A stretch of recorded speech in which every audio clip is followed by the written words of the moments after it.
నమస్కారం. PS news TV వార్తలకు స్వాగతం. ముందుగా వార్తల్లోని ముఖ్యాంశాలు. అమరావతి చట్టబద్ధత బిల్లుకు లోక్సభ ఆమోదం. రాజధాని అంశానికి స్పష్టత నిర్ణయం. పెట్టుబడులు ఆకర్షించే దిశగా ముందడుగు. రాష్ట్ర భవిష్యత్తుకు మార్గదర్శకంగా మారిన బిల్లు.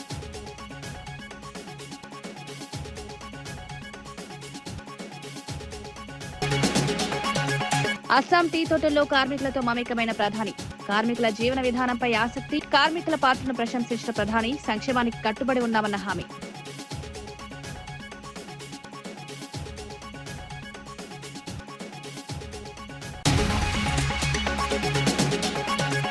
కాళేశ్వరంపై కేంద్ర మంత్రి వ్యాఖ్యలపై వినోద్ డిమాండ్. ఒకే అంశంపై రెండు మాటలంటూ విమర్శ. రాజ్యసభ హుందాతనానికి విరుద్ధమన్న వ్యాఖ్య. వెంటనే స్పష్టతనివ్వాలని డిమాండ్.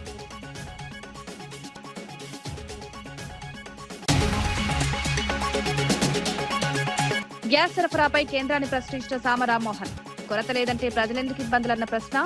ఆటో డ్రైవర్లు ఉపాధి కోల్పోతున్నారని ఆవేదన. సమస్యలు పరిష్కరించకపోతే నిరసన చేస్తామని హెచ్చరిక.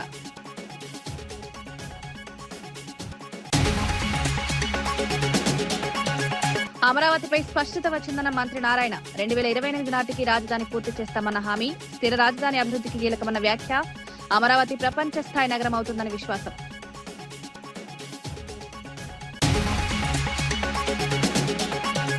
మాజీ ఎంపీ బోయినపల్లి వినోద్ కేంద్ర మంత్రి సిఆర్ పాటిల్ వ్యాఖ్యలపై తీవ్రంగా స్పందించారు. రాజ్యసభలో రాతపూర్వకంగా కాళేశ్వరం ప్రాజెక్టుతో తెలంగాణలో వ్యవసాయం రెండింతలు పెరిగిందని చెప్పి బయట మాత్రం కాళేశ్వరం వృధా ప్రాజెక్టు అని మాట్లాడడం ఎలా సమంజసమని ప్రశ్నించారు.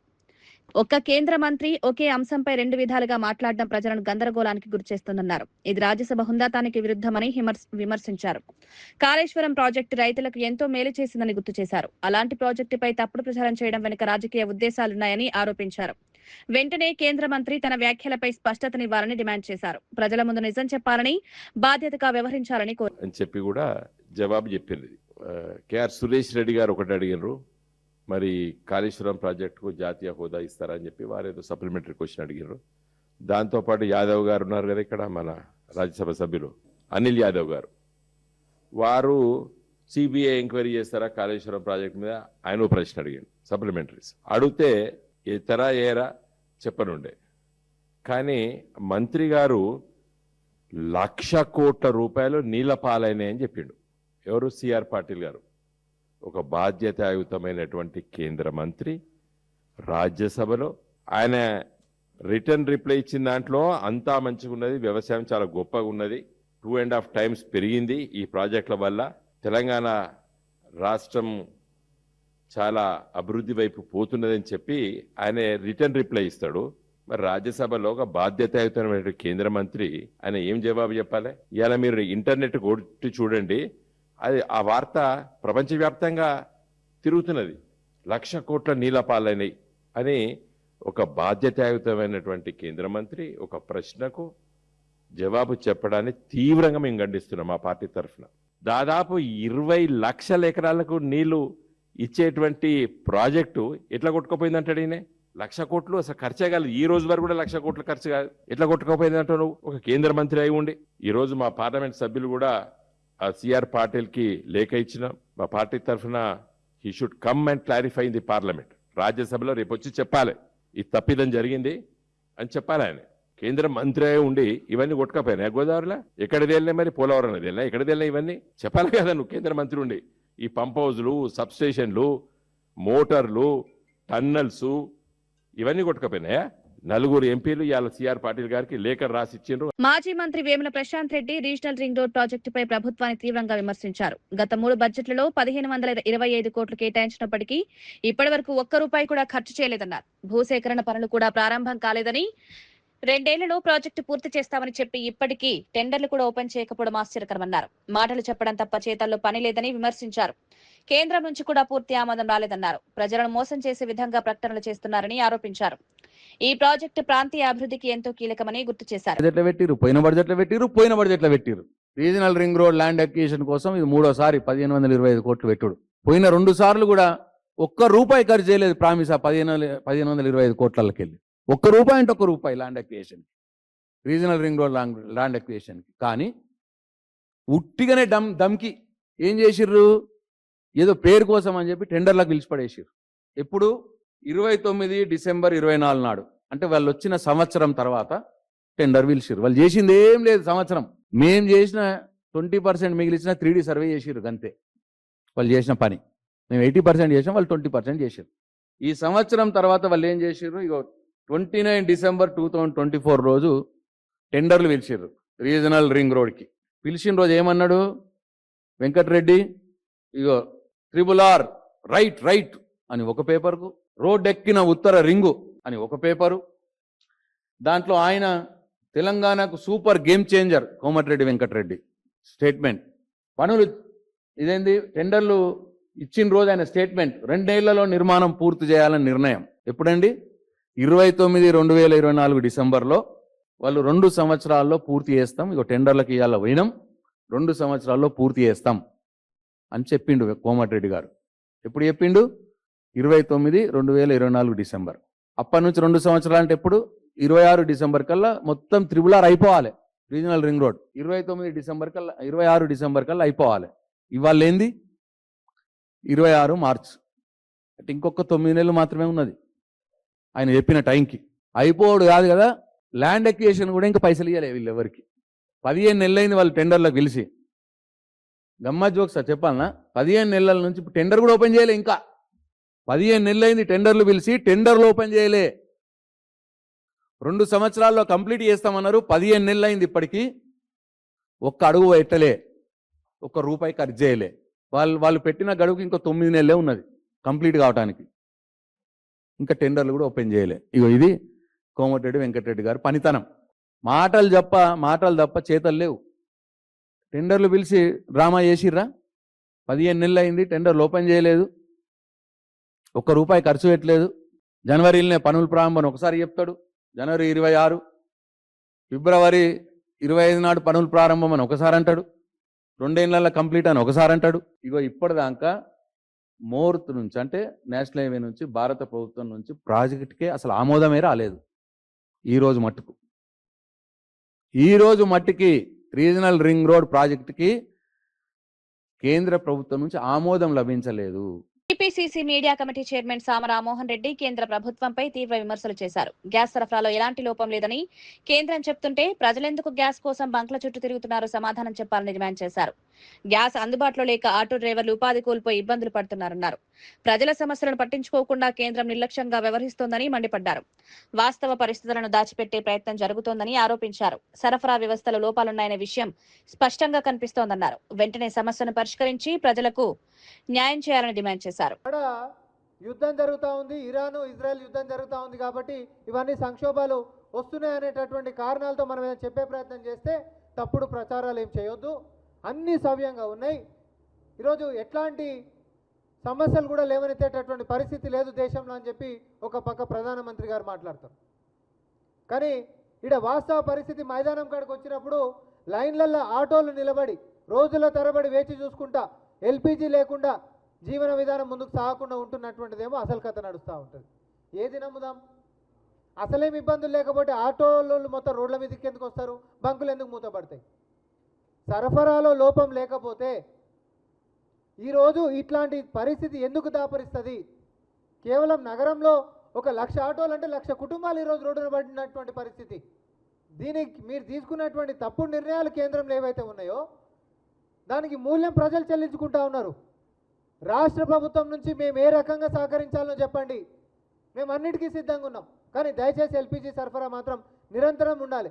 ఎందుకంటే ఎల్పిజి ప్రైవేట్ బంకులు కూడా ఉన్నాయి, ప్రైవేట్ బంకులలో అయితే మొత్తం బంద్ చేసేసారు. మంత్రి నారాయణ అమరావతి రాజధాని అంశంపై కీలక వ్యాఖ్యలు చేశారు. 2014 విభజన చట్టంలో రాజధాని ఎక్కడ అనే విషయంలో స్పష్టత లేకపోవడం వల్లే గతంలో గందరగోళం నెలకొందన్నారు. అదే కారణంగా జగన్ 3 రాజధానుల ప్రతిపాదన తీసుకొచ్చారని విమర్శించారు. ఇప్పుడు చట్ట సవరణ బిల్లులో అమరావతిని రాజధానిగా పేర్కొనడం మంచి పరిణామమన్నారు. రాజధాని విషయంలో స్పష్టత రావడం రాష్ట్ర అభివృద్ధికి అవసరమని తెలిపారు. 2028 ఆగస్టు నాటికి అమరావతిని పూర్తి చేసి ప్రజలకు అంకితం చేస్తామని హామీ ఇచ్చారు. పెట్టుబడులు అభివృద్ధి కోసం స్థిర రాజధాని అవసరమని పేర్కొన్నారు. ప్రభుత్వం కట్టుబడి పనిచేస్తోందని తెలిపారు. క్యాపిటల్ రీజన్ ఏరియాలో ఎక్కడున్నా అది అమరావతి క్యాపిటల్ సిటీ అని డిసైడ్ చాలా క్లియర్గా ఆ 217 చదరపు కిలోమీటర్లే కాదు, క్యాపిటల్ రీజియన్ చక్కగా డిఫైన్ చేసి చక్కగా సెక్షన్ 5 అండ్ సబ్ సెక్షన్ 2లో ఇంక్లూడ్ చేశారు. ఇది నిజంగా ఈరోజు రాష్ట్ర అందరికీ ఒక శుభవార్త. ఎందుకంటే ఒక క్లారిటీ వచ్చింది. అతను ఎన్ని వేషాలు వేసి ఎన్ని మాట్లాడినా ఇంకేముండదు. ఖచ్చితంగా రాష్ట్ర ప్రజలకు 2028 ఆగస్టు కల్లా అమరావతి రాజధాని కంప్లీట్ చేసి ప్రజలకు అంకితం చేయడం జరుగుతుంది. అసలు మావి కానీ ఆయన ఉద్దేశం ఏందో అర్థం కాల. చెప్పేది వాళ్ళు చూసా, నేను టీవీలో చక్కగా చూసా. ఎందుకు అంటున్నాడు కన్ఫ్యూజ్ చేయడమే, ఇది ఏం లేదు. ఆ రోజు 3 ముక్కలు ఆట ఆడాడు, ఇంకా ఆ 3 ముక్కలు ఆట కుదరదని ఇక్కడ ఒక 3 ముక్కలు ఆట తీసుకొచ్చాడు. ఇంకా అంతకుమించి లేదు. ఆకివీడు రామాలయం ఘటనపై డిప్యూటీ స్పీకర్ రఘురామకృష్ణంరాజు సంచలన ఆరోపణలు చేశారు. ఈ దాడి వెనుక మాజీ ఐఏఎస్ అధికారి పివి సునీల్ కుమార్ పాత్ర ఉందన్నారు. ఇస్మాయిల్, రాజేష్ ఖన్నా, మీసాల రాజు అనే 3 వ్యక్తులు హింసకు ప్రేరేపించారని తెలిపారు. ఈ 3 పివి సునీల్ కు ఫోన్ కాల్స్ చేసినట్లు సమాచారం ఉందన్నారు. టెలిఫోన్ డేటా ఆధారంగా నిందితులను గుర్తించవచ్చని స్పష్టం చేశారు. ఈ ఘటన సాధారణ దాడి కాదని, ముందస్తు ప్రణాళికతో జరిగిందని అనుమానం వ్యక్తం చేశారు. దర్యాప్తు ద్వారా నిజాలు బయటకు రావాలని డిమాండ్ చేశారు. బాధ్యులపై కఠిన చర్యలు తీసుకోవాలని కోరారు. ఏముంది, దేవాలయం స్థానంలో దేవాలయం కట్టుకుంటే మనకి వచ్చిన ఇబ్బంది ఏంటి అన్నప్పటికీ కూడా వాళ్ళు వచ్చి మా కుర్రోళ్ళందరినీ బ్రెయిన్ వాష్ చేసి హింసకు ప్రేరేపించింది ఆ 3 అని చెప్పడం జరిగింది. అవి వాళ్ళ వీడియోలన్నీ కూడా వచ్చినాయి. మరి వాళ్ళ డీటెయిల్స్ నేను విన్నది, వాళ్ళ ఫోన్ కాల్ డీటెయిల్స్ ఇవన్నీ మరి చూసినప్పుడు పివి సునీల్ కుమార్తో మొన్న మహాసేన్ రాజేష్ గారు కూడా మాట్లాడారు. వినీల్ అని ఎవడో సునీల్ తరఫున ఎక్కువ మెసేజ్లు పెడతా ఉంటా అంట. ఆ వినీల్ అన్నాడు ఈ బ్యాచ్ వీళ్ళందరూతో చాలా ఎక్కువ కాన్వర్జేషన్స్, ఫోన్ కాల్స్ ఉన్నట్టుగా నాకైతే సమాచారం ఉంది. అది ఆఫ్కోర్స్ అది చెప్పాల్సిన సమయంలో మరి చెప్పాల్సిన వాళ్ళు చెప్తారేమో. ఖచ్చితంగా రాబోయే 1-2 రోజుల్లో దీని వెనక ఫలానా అరకోటు నీలి అరకోటుగాడు ఉన్నాడు అన్నదే ఖచ్చితంగా నిరూపణ అయ్యే అవకాశాలు ఇంకా టెలిఫోన్ డేటాలో అన్నీ చాలా క్లియర్గా దొరికేస్తాయి.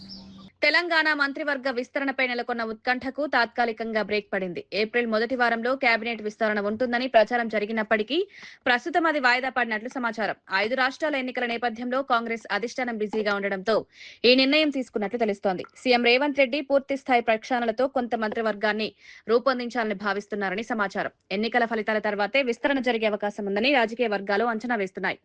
ఆశావాహుల్లో అనిశ్చితి నెలకొంది.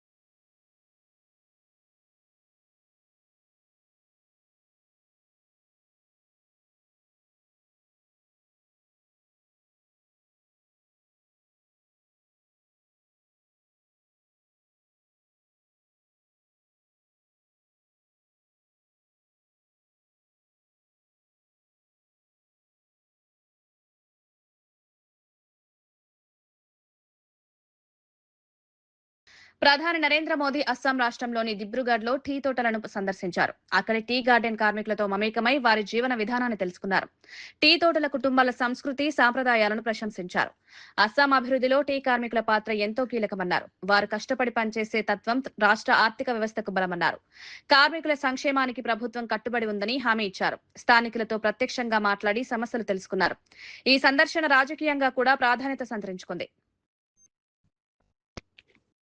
కర్నూలు జిల్లా కోడుమూరులో చేనేత కార్మికుల కోసం ఉచిత విద్యుత్ పథకాన్ని ఎమ్మెల్యే దస్తగిరి ప్రారంభించారు. ఈ పథకం ద్వారా చేనేత మగ్గాలకు 200 యూనిట్లు, మరమగ్గాలకు 500 యూనిట్ల వరకు ఉచిత విద్యుత్ అందించనున్నట్లు తెలిపారు. రాష్ట్ర వ్యాప్తంగా సుమారు 11,488 చేనేత కుటుంబాలు ఈ పథకం ద్వారా లబ్ధి పొందనున్నాయన్నారు. చేనేత రంగాన్ని ప్రోత్సహించేందుకు ప్రభుత్వం కట్టుబడి ఉందన్నారు. విద్యుత్ ఖర్చులు తగ్గడం వల్ల కార్మికులకు ఆర్థిక భారం తగ్గుతుందన్నారు. ఉత్పత్తి పెరగడంతో ఆదాయం కూడా పెరుగుతుందని ఆశాభావం వ్యక్తం చేశారు. నేతన్నల సంక్షేమమే లక్ష్యంగా ప్రభుత్వం పనిచేస్తోందన్నారు. గ్రామీణ ఆర్థిక వ్యవస్థకు ఇది బలాన్నిస్తుందన్నారు. BA कंप्लीट किया। अरे वाह। करम पूजा बड़ी रे सुंदर हमरा नाची गाइबो खेलबो झूम। तो गीला पिठा होता है, वही लोग हम लोग बनाते हैं। और हमारी भाषा आसानी से हमारी भाषा में बोलते हैं कि वो हांदोगुरी बोलता है, उसको हम बनाते हैं। चाल के हम भाज के थोड़ा उसको बुरा करके बनाते हैं। वही कुल कितने लोग यहाँ काम करते हैं? ज्यादा मिला के 700-800 मन हो जाता है। अच्छा, एक साथ। और कितने दिन काम करते हैं महीने में? महीने में हमारा तो 12 दिन हो जाता है। महीने में तो हमारा 24 दिन हो जाता है। 24 दिन हो जाता है। 6 दिन छुट्टी मिलता है। अच्छा।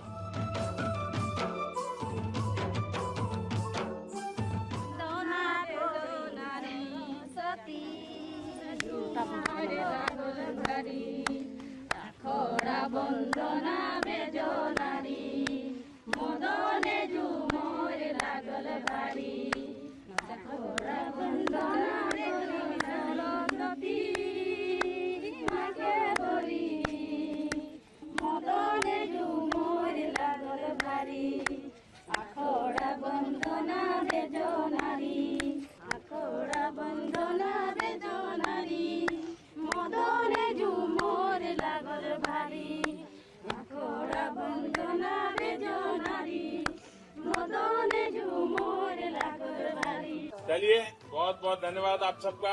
परमात्मा आपको सुखी रखे, आपके बच्चे पढ़ लिख करके बहुत आगे बढ़े। ठीक है, चलिए। आपको मालूम है मैं भी चाय वाला हूँ, है पता है? मैं छोटा था तो चाय बेचता था। तो आप लोग जो मेहनत करते हैं ना, वो मेरे गांव तक पहुंच गई।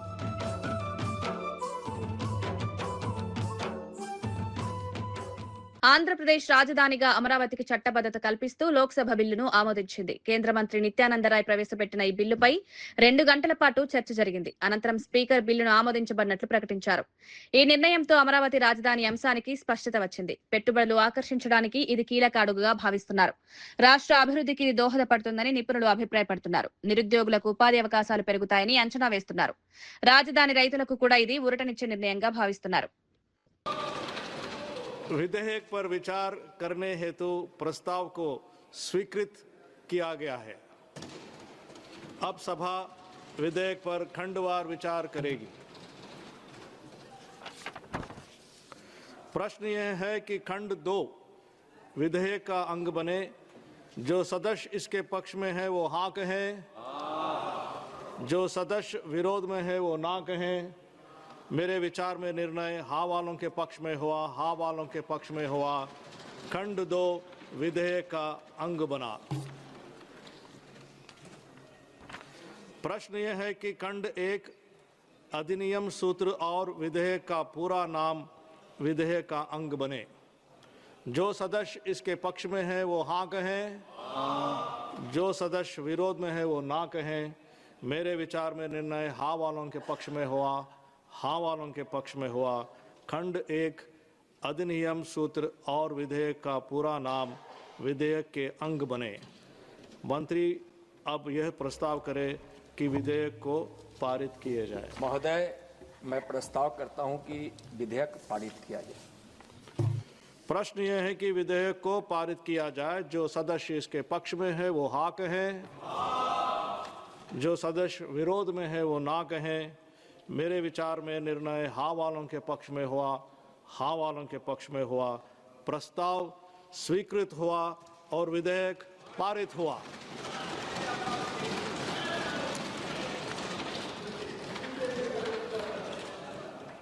ఎంపీ సీఎం రమేష్ అమరావతి రాజధాని అంశంపై కీలక వ్యాఖ్యలు చేశారు. కొత్త బిల్లుతో అమరావతిని ఎవరూ మార్చలేరని స్పష్టం చేశారు.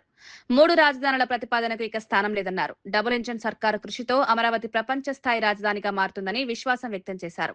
కేంద్రం, రాష్ట్రం కలిసి అభివృద్ధికి కట్టుబడి ఉన్నాయన్నారు. గతంలో జరిగిన అనిశ్చితికి ఇప్పుడు ముగింపు పడిందన్నారు. పెట్టుబడులు, మౌలిక వసతులు వేగంగా అభివృద్ధి చెందుతాయన్నారు.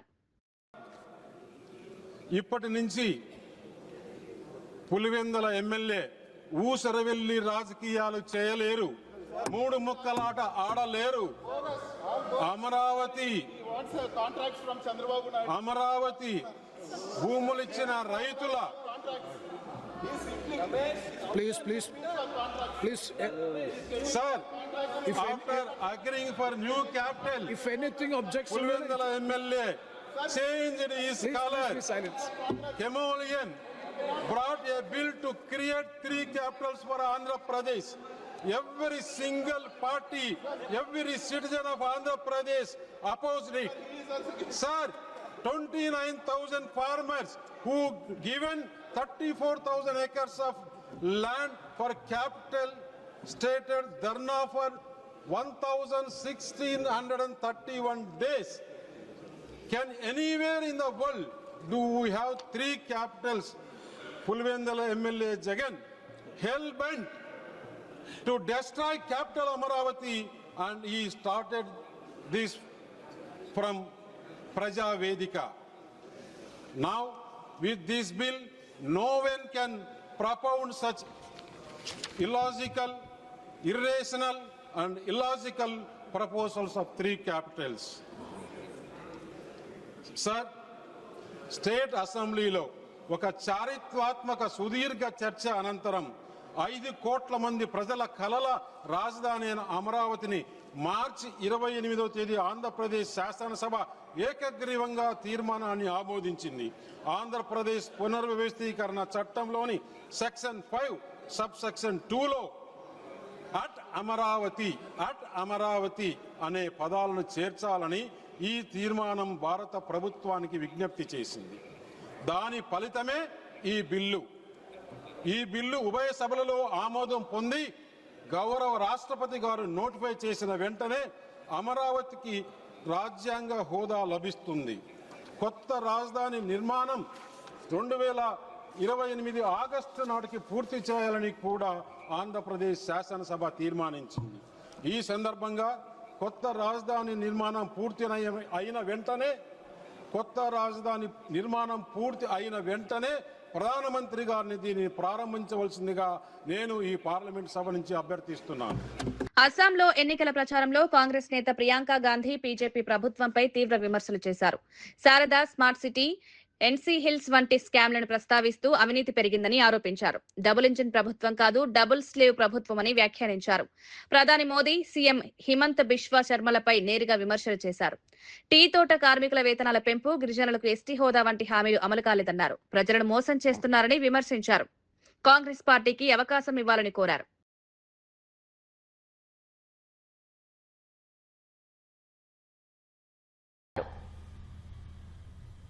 देख रही है कि किस तरह से डरा धमका कर सारा काम किया जा रहा है। माफियाओं का राज है, सिंडिकेट का राज है। मेरे ख्याल से जनता थक रही है और वो देख रहे हैं कि क्या हो रहा है। अपनी एक सभ्यता है, अपना एक असम है जिस पर सबको गर्व है, और वो चाह रहे हैं कि वही असम जो एक समय का असम होता था वही अब उभरे और एक नई सरकार बने जो सिर्फ और सिर्फ जनता की सेवा में लगे रहे। అస్సాం ఎన్నికల ప్రచారంలో ప్రధాని మోదీ కాంగ్రెస్ పై తీవ్ర విమర్శలు చేశారు. దేశాన్ని విభజించే రాజకీయాలు చేస్తోందని ఆరోపించారు. ఓటర్లను మభ్యపెట్టి ఓటు బ్యాంక్ రాజకీయాలు చేస్తున్నారన్నారు. బీజేపీ అధికారంలోకి వస్తే యూనిఫైడ్ సిటిజన్ రైట్స్ అమలు చేస్తామని హామీ ఇచ్చారు. గిరిజనులకు 6వ షెడ్యూల్ రక్షణ కల్పిస్తామని తెలిపారు. కాంగ్రెస్ మెజారిటీలను, మైనారిటీలను మార్చే ప్రయత్నం చేస్తోందని విమర్శించారు. దేశ విభజన సమయంలో ముస్లిం లీగ్ చేసిన విధానాలాంటి రాజకీయాలు చేస్తున్నారన్నారు. ప్రజలు జాగ్రత్తగా ఆలోచించి ఓటు వేయాలని పిలుపునిచ్చారు.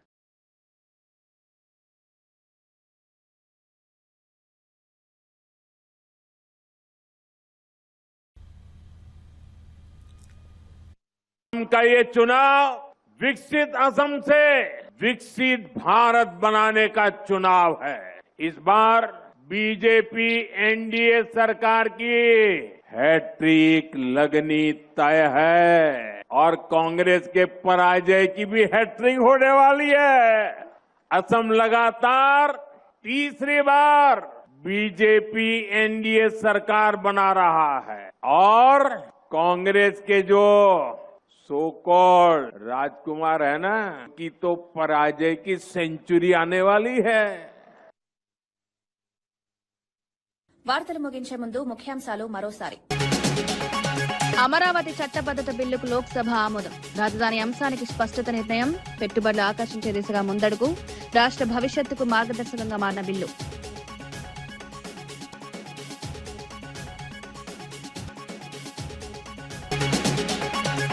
అస్సాం టీ తోటల్లో కార్మికులతో మమేకమైన ప్రధాని, కార్మికుల జీవన విధానంపై ఆసక్తి, కార్మికుల పాత్రను ప్రశంసించిన ప్రధాని, సంక్షేమానికి కట్టుబడి ఉన్నామన్న హామీ.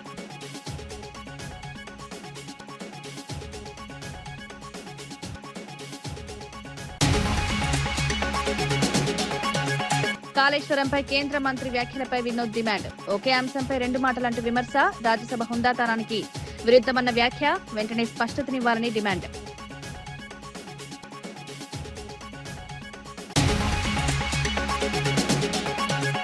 గ్యాస్ సరఫరాపై కేంద్రాన్ని ప్రశ్నించిన సామ రామ్మోహన్. కొరత లేదంటే ప్రజలెందుకు ఇబ్బందులన్న ప్రశ్న, ఆటో డ్రైవర్లు ఉపాధి కోల్పోతున్నారని ఆవేదన, సమస్యలు పరిష్కరించకపోతే నిరసన చేస్తామని హెచ్చరిక.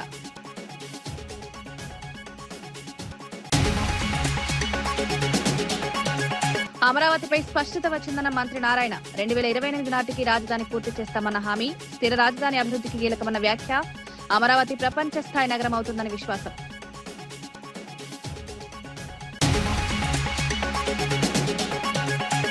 ఇవి ఈనాటి వార్తా విశేషాలు. మరో బులెటిన్లో మళ్ళీ కలుద్దాం. నమస్కారం.